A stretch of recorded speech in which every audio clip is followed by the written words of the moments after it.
Conflict resolution, or how to avoid conflict with other people, which is a typical problem of everybody.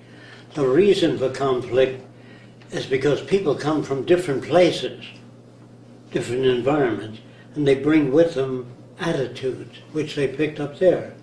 So merely commanding another person, saying to another person, you ought not to think the way you think, does not alter the behavior. So if you really want to get along with people, only when they say to you, what's the best way to put the shovel into the ground? Use your foot. It's easier. But if they don't ask you, let it go. The best way to avoid conflict is not to superimpose your values, even though they're better than the other person's values. Like Roxanne may like cats. I don't like cats in the house because I feel that they're dirty and all that. But anyway, the question is, how much do I like Roxanne? You know what I mean? If she doesn't mean that much to me, I say the cats go or I'll go. All right. When you deal with people, whatever their views are, unless they say to you, what do you think of my views? Then you can give your opinion. Like sometimes Joel may feel that his boss is not correct in his values. If you were to confront him with saner values, he would not understand it. He would resent it too because it's a put down. Do you know what I mean? So when you meet people, they tell you what their values are by the way they speak, the way they talk about different things. Unless they say to you, what do you think of my values? Then you open up. Or what do you think of the way I use a paintbrush? If they say to you, that's no way to use a paintbrush, that doesn't tell you how. You wipe it on the can or whatever it is, you can tell them. Very few people, unless they're going to school to study aviation mechanics, they go there to learn what this guy has to say. But if one of the students tell them something, they would feel put down. The student says, well, what you don't understand is the mechanics of a piston engine. That's a put down because the student is telling that. If the instructor told him that, he went there to study plumbing or art or music. So you listen to an instructor. You're there to learn what they have to tell you.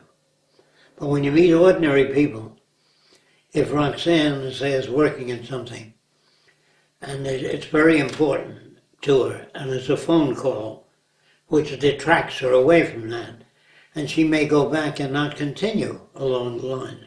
But if you say, hey, you should continue along the lines you're working at, unless she said, Christ, I'm terribly disorganized, what do you suggest I do? Then you write 1, 2, 3, 4, 5, and she says, I don't like 4 and 5.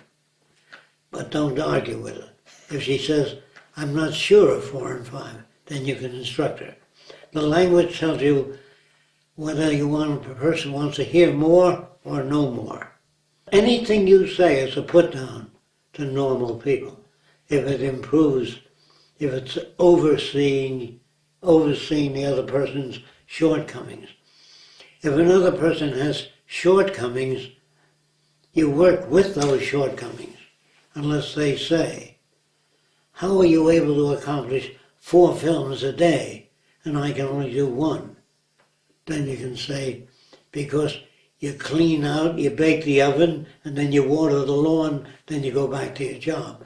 You have to stay with each system. Do you understand what I mean? If you get out to do a bridge, and in the meantime you water the roses and trim trees, a lot of things remain half done. I don't say you do that. But if you walk over to Larry and say, don't do it that way, do it this way, you're superimposing your values. They may be right, but you don't superimpose unless they ask you. So conflict occurs when a person doesn't seek your advice and you advise them. It doesn't always occur, but it will. So the way to get along with people is to let them be what they are, unless they say, I don't seem to get along with Polacks. What's my problem? Very few people do that. Very few people, in fact, I've never run into a person and said, what do you think of my value system? What do you think of the way I think? If they do that, and it's sincere, not an ego thing, where they appear to be polite.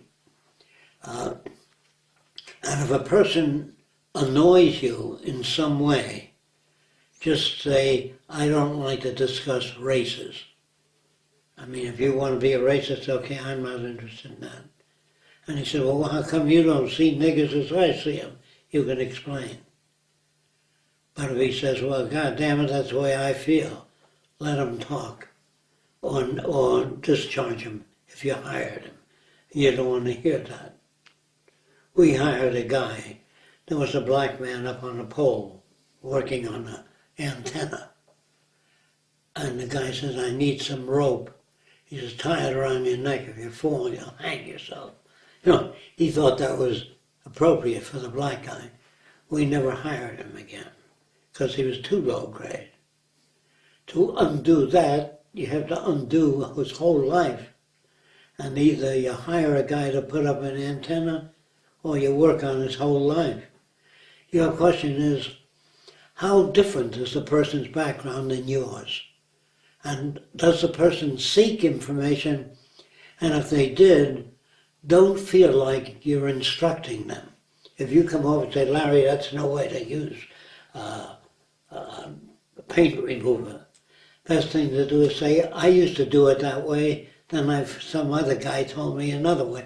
They don't like personal criticism coming from you. I don't get involved in that kind of discussion because it can't go anywhere unless the person says, what do you think of the goddamn Mexicans coming in this country? I think the same way about the unloyal Americans that don't appreciate this country instead of attacking the Spanish people. Say, I find Americans, some of them, to be very offensive and some to be okay. But you need not get on to the Spaniards because he has a fixed view of Spaniards. You say there are plenty of Americans that are subversive. He would agree with you as a rule. If he said, well, I never found an American, then get off.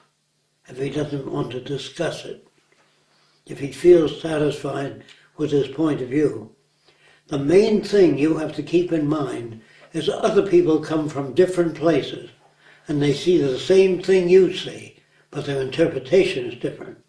Unless they call for answers. What do you think I ought to do? If a person has a short memory, make notes. You tell them that once or twice, but not continuously, if they don't apply it. Do you understand? You give people instructions. If they apply it, give them further instructions. If they don't apply it, it means it's just a verbal pastime. What do you suggest I do? My wife likes cats and I like dogs. You have to come up with some story. Let her have her cats if she lets you have your dogs. So in working with conflict, you do it once or twice. You say, it seems to me if you held the drill this way, and first it would work better. And that's what I found. But if a person doesn't ask you and they're busy drilling and they don't want your fucking advice, you tend to your computer. I'll tend to my drilling. You know, sometimes people don't want advice. They feel they're being put down. So stop giving one another advice. That produces antagonism, unless they ask for it. Now, is this an absolute formula? It's a better way of dealing with people, because you can turn them around by pointing out that the trouble with you is you don't listen to anybody. That doesn't cause them to now listen. They'll go on with their same pattern unless they say to you, am I inattentive? Or do I appear inattentive? Very few people talk like that. That's what sane means. Sane means when a person comes over to you and says, I'm not familiar with the jigsaw, how to use it. then you instruct them. If they come over every day and say, I don't know how to use a jigsaw, watch them and guide them through it. Does that make sense? Do you have any attitudes now about different people that think differently than you do? They think differently than you do, period. Making a comment that you're dim-witted or slow. The trouble with you is you have no imagination. That doesn't alter behavior. It only increases conflict. Do you understand what I'm saying? So, if a person's a very good painter of roses, and you like roses, then you associate with him for that reason. But it's just if you ask me, all the Irish ought to be sent back to Ireland, say, well, I'm not that, I don't feel that way about the Irish, so I'd rather not discuss it. I think there are Swedes that behave badly and some Swedes that behave well. You can say that. He might understand that, but I appreciate your comments. Don't wipe him out. You're a racist. You know, don't wipe him out. Conflict resolution, or how to avoid conflict with other people, which is a typical problem of everybody. The reason for conflict is because people come from different places, different environments, and they bring with them attitudes which they picked up there. So merely commanding another person, saying, you know what I mean? If she doesn't mean that much to me, I say the cats go or I'll go. All right. When you deal with people, whatever their views are, unless they say to you, what do you think of my views? Then you can give your opinion. Like sometimes Joel may feel that his boss to another person, you ought not to think the way you think. Does not alter the behavior. So if you really want to get along with people, only when they say to you, what's the best way to put the shovel into the ground? Use your foot. It's easier. But if they don't ask you, let it go. The best way to avoid conflict is not to superimpose your values, even though they're better than the other person's values. Like Roxanne may like cats. I don't like cats in the house because they, I feel that they're dirty and all that. But anyway, the question is, how much do I like Roxanne? Is it not correct in his values? If you were to confront him with saner values, he would not understand it. He would resent it too because it's a put down. Do you know what I mean?